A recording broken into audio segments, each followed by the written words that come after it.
Also ordered DFA to streamline documentary requirements and passport applications and open additional consular offices in strategic places to decongest Metro Manila sites and avoid queues that have caused hardships and suffering to passport applicants. I have also ordered the newly created DICT, Information and Communication Technology, to develop a national broadband plan to accelerate the deployment of fiber optics cables and wireless technologies to improve internet speed. Ito para ito sa alam ko, mahal kong kababayan, maligayahan kayo nito. Pagpaano mo lang yung Tagalog ko kasi kayo hindi kayo marunong magbisaya din. Wi-Fi access shall be provided at no charge in selected public places, including parks, plazas, public libraries, schools, government hospitals, train stations, airports, and seaports. Diba? Happy lahat. All government agencies are instructed to enable their clients to submit applications for coordination, other agencies combined. Taas mo, wala na yan. Ayaw na magsalita. In the national portal, yes, because it's our parang website. Ito, we shall intensify, mainit talaga ako dito. I place it in parity with drugs. We shall intensify our war against human traffickers and illegal recruiters that prey on our migrants. To help ensure that the hard-earned money of the Filipinos overseas are put into productive use, a mandatory financial education for all migrants and their communities will be pursued with intensive encourage entrepreneurship among them. I may now also ask on Congress to consider drawing up bills consolidating and merging agencies and offices having to do the overseas Filipino to have a department that shall focus on and quickly respond to the problems and concerns. Kailangan mo ng isa. And I have asked, I don't know, Secretary Bello is here. Bebot. Wala. Absinero talaga yan. Kasi sa cabinet absinero yan. Gusto ko, he will lease some buildings near for overseas only. At lagyan ko na i-direct all BIR lahat na BIR lahat something to do with the clearances of the police in one building, may booth lang. I said, my God, make use of the computer. So doon lang siya mag-ikot sa isang building. Ang Pilipino. Di na siya magpunta doon sa statistics. Di na siya punta doon sa Diyan sa office niya. Gamitin ninyo ang computer and you can get the results right after. Why do he has to travel to Malate, then he has come with the traffic? He can only accomplish one document at one time. In BI clearances, doon na ninyo bigay. Lahat na doon na. At kung dapat, may awa o sibilyo, pakainin niyo yung mga tao doon. Lalo na sa probinsya. Pag tingin ninyo taga-probinsya, finish it right away. Make use of the computer. O pag hindi nyo ginamit, tapon na lang ninyo. Throw away your computers, and I understand that. It would take you years to do it. Do the computers. Taas mo na, wala na yan. Ito, to help avoid squatter-like conditions in relocation site, we urge utilities like Meralco and electric cooperatives exercise their social corporate responsibility by making direct connections to relocation sites and depressed areas. Alam mo kung bakit? Hindi na nilagyan nila dyan eh. That's why I had to talk to you ganito. Bakit? It's because walang kurente pagka mahirap ka. You do not own the land. The city engineer would not. That is my experience, 23 years as mayor. Hindi magbigay ng direct connection. Kasi hindi ko may-ari ng lupa. But that squatter there has been there for 20 years. So mag-connect sila. Pagka-connect nila, ang gamitin nila yung wire na, yung pinakamura. So it overheats because connect na lang sila kung sino yung minsan magnakaw. You know, we will have to make the adjustments. It is not for these people to make the corrections because they are not in a position to do it. We have to adjust to the needs of our people. Total yan naman yung as a squatter na yan. As long as I sit there as president, there will be no demolitions without relocations. Hindi talaga papayag. Hindi naman aso yan na, just like in Davao. I'd like to make a dialogue with the businessmen. Sir, how much are you investing in this land you have bought by this squatter? So I bought it at about 60 million. Dagdagan mo ng 20 million. So, ako na ang bahala. Sabihin ko doon sa mga tao, bili tayo ng relocation site or I will provide. Government will expropriate. I will make use of the expropriation powers. Okay, ako ganun sa Davao eh. I have 20 hectares there. I will expropriate some land there. Yung malapit lang. Then sabihin ko, this 20 million will help your journey to a new land. And I will urge everybody na yung mga bagong mga factories, doon sila magtayo. Magtiis-tiis lang muna kayo. In the meantime, you have to mitigate the hardships of these people. That's the only way to do it. Pero yung sabi of demolition, walang matirahan ng tao. Total, you sat on your rights for many years. Bakit mo ngayon pipilitin mo ako makaproblema ng ganun? May iba kasi hinahayaan nila for 10, 20 years, they do nothing. And when the time comes na pagbili lang nila, tayo ngayon disturbuhin. O di gumastos ka, para mas madali. Just add a little bit more. And there will be at least peace. Pag hindi, wala yan. Fight na naman yan between government and the tawag nila squatters. Squatters man talaga yan.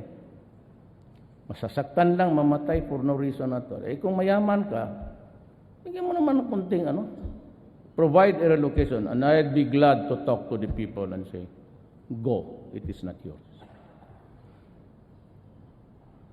I have directed the concerned regulatory agencies to prioritize the issuance of required permits for power development. Okay yan sa akin. Ang problema, sandali na to. Para ka dyan. Yung mga environmentalist, meron tayong kasi marang yung coal, pati itong energy emissions. Wala man akong problema dyan. But do not tell me na if you, ambassador ka tapos sabihin mo sa akin na medyo hanggang lang dyan kayo kasi kami hanggang dito lang kami. Ano? Kayo umabot dyan, you are now in the apex of your industrial might. But along the way, you were the first America, China, Europe. Kayong bumabog ka. Until now, we contribute only something 0.0. So if you put so much restrictions doon sa treaty na yan, the treaty which we are trying to, it's still here in the Senate. Let us be very clear on this. We need to industrialize. We need the power. And therefore, the emissions would also be considered. I just can say if I establish 5 economic zones here, and you start to say that you're spewing so much carbon footprints, mahirap yan. I mean, it's hard. I cannot just agree on anything that will delay. I'm only good for 6 years. And tend to do something during my term. Now, I'm sure that the heavy machineries would come in, and even the power. Cheapest is coal. So ito naman, locally, you get into trouble with Gina. So, we'll just talk sa cabinet na lang. Si Gina naman is a very fine lady. Huwag ka lang magsimangot sa harapan yan. Bigyan ka niya permit, baski 5. Magsimangot ka, 0. All that she is to do is just be gracious to her. That's all. It's a matter of talking and explaining to them. But if it is you're using the state-of-the-art technology, and I've seen it several times in the other power plants in this country, if it is really a good one, then we will consider. I said, because we need the energy to power our industrialization. To strengthen delivery of social services, the government will intensify its protection programs so it can use its resources and expertise to make a dent in the country's poverty levels. What we want is genuinely to reduce the vulnerabilities of our people, build resiliency, and empower individuals and families and communities. The beneficiaries of our peace shall be made to become independent and self-reliant after they have graduated from the program. But as it is, we aim to present them with other forms of assistance so that they can stand on their own 2 feet. But now, I have decided to direct the DSWD to provide the rice subsidies to the poorest of the families, at least para makakain lang, every month. Sako na ano. We are planning to increase spending on basic education and incorporate mandatory education about the evils of drugs. We will also intensify and expand alternative learning system programs. The government will also provide universal health insurance for all Filipinos. Benefits. Sali na lang natin sa PhilHealth. The professional competence and operational capabilities of government hospitals and health facilities will be strengthened. Consistent with our international obligations in keeping with national mandates, this administration vows to protect women's rights and human rights abuses against our women because it is unacceptable to bugbog ka ng babae. As I order all agencies and oversight bodies and local government units down to the barangay level to fully implement the Magna Carta for women. By doing so, we will ensure that man and woman will be partners in the pursuit of country's economic, social, and cultural and political developments. To our Lumad brothers, and they are here outside, maybe outside. I mean, they're outside, I'm sure.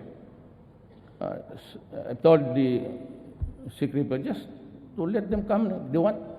Kanila man to. To our brothers, I have this to say. The government has issued you the ancestral certificates to win. Title, covering vast tracts of land, especially in the island of Mindanao. You have the Indigenous Peoples' Rights Act and the National Commission of Indigenous Peoples to protect you and to assist you. Government has given you the tool, the legal tool to improve yourself financially, economically, and socially. Make use of your ancestral domain. Do not let it remain idle. While the government is always ready to help you, you must first help yourself. We cannot legislate financial and economic progress for you. It is you and you alone who can do that. You can chart your fate, but do it within constitutional and legal means. After being devastated by natural and man-made calamities these past few years, we are still to recover emotionally from the loss of our loved ones and materially from the loss of our homes and our income sources. There are many among us whose emotional wounds are still fresh and painful to the touch. We cannot erase the images of death and destruction from our minds. We cannot wash away the stench of rotting flesh from our noses. And there are many of us who are still waiting for the help that was promised. The enormity of the problem of drug addiction has been made manifest by the number of surrenderies which grows by the hundred each day that passes. Since July 1, we have already made 3,600 related drug arrests. 120 drug dependents have already surrendered, and 70,000 of them are pushers. You think this is just a...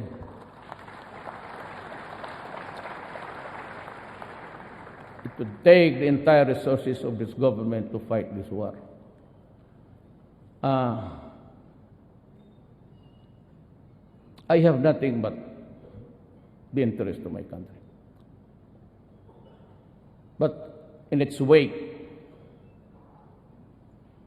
because the PDEA says that that was a statement made by the Philippine Drug Enforcement Agency. 2 years ago, PDEA came out with a statement that there are 3 million drug addicts in this country. That was 2 or 3 years ago. How do you think would be the number incrementally if we count now? Give it a liberal addition, maybe, like 7,000. So 3,700,000. The number is quite staggering and scary. The drug lords that you desperately want to strangle are not here. Wala mga bilyonaryo dito. The ones that you catch running after are just the lieutenants. They do it by technology. They're cooking it in the international waters. Tinatapo nila yung bulto by the drums. Dikitan nila ng GPS. So makikita ka. We are hard put sa intelligence because they've invented this direct satellite. Hindi na magdadaan niya ng... All they have to do is to triangulate where the pag-ikot niya. And there are so many... And they're in codes. If we do not help from our friends here in Asia and America and Europe, this sheer number and problem, believe me, will drown us as a republic. Kayo, tingnan niyo po. How can I solve the problem now by arresting? Hinahanap ko, tagal na akong presidente. Gusto kong patayin. Ang problema, pupunta pa ako doon, then I'll ask the permission from this country that I will go on because I have to slaughter these idiots for destroying my country. Ganun yun eh.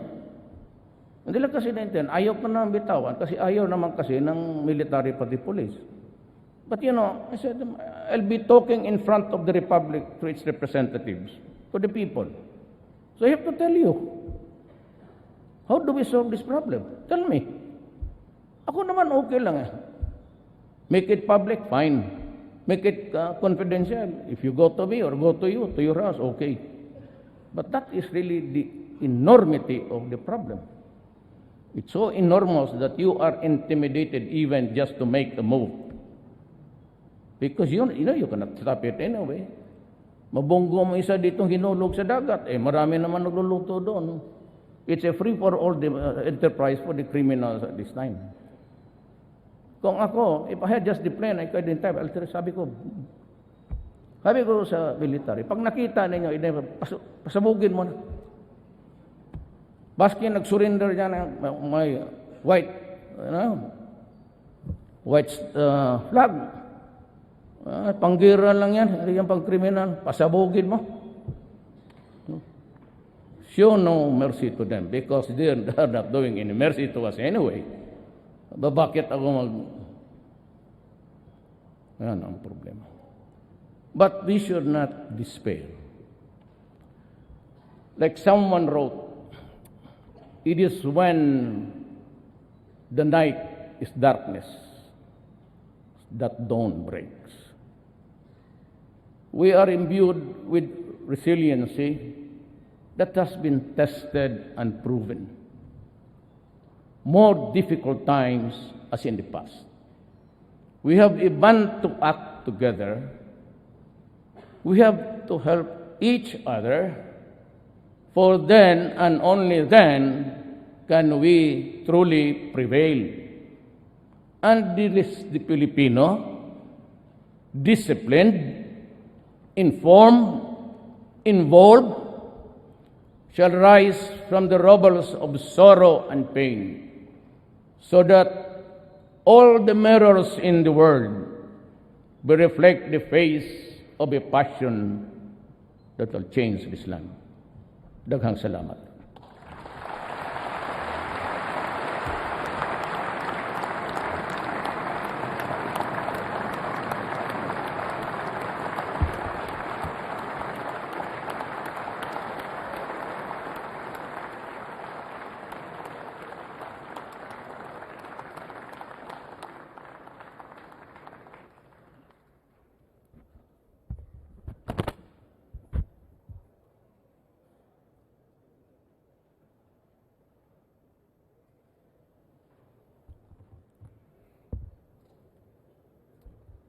On the part of the Senate, the joint session is adjourned. On the part of the House of Representatives, the joint session is adjourned.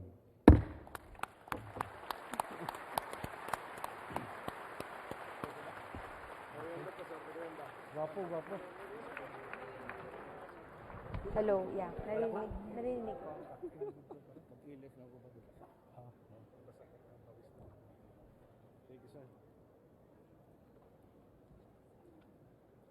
Sir?